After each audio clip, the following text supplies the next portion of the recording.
Okay, She here, like you good.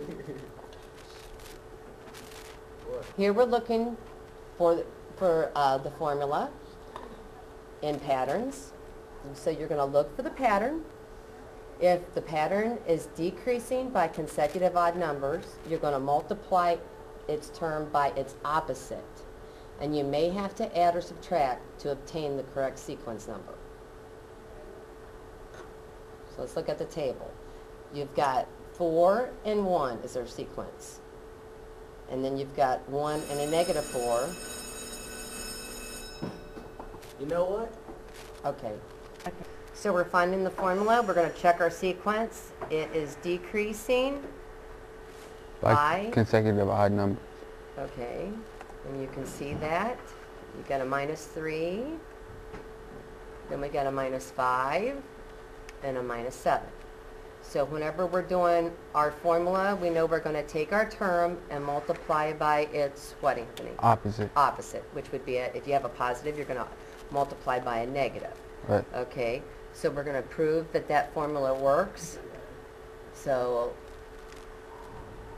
let's go on and we'll try it out. We're going to take our first term, which is 1, multiply it by a -1. Mm-hmm.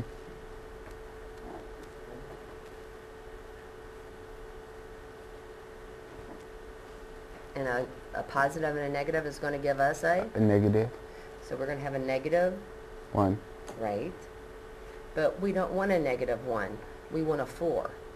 So what do we need to do? Add 5. We need to add 5.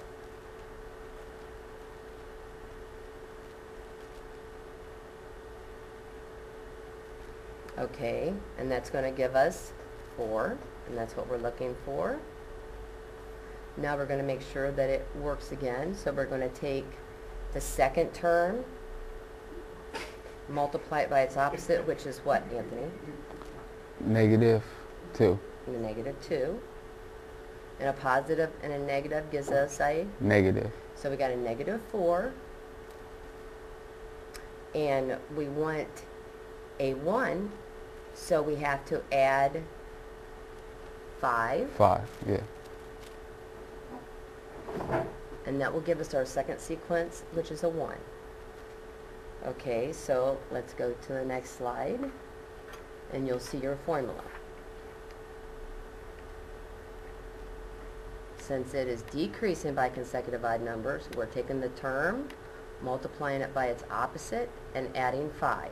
Now we want to find the 100th term, so we're going to take, where are we going to put the 100, Anthony? Where the n is at. Wherever the n is at. So we're going to take 100, multiply it by a -100, and add 5. And that's going to give us? 9,995. Very good.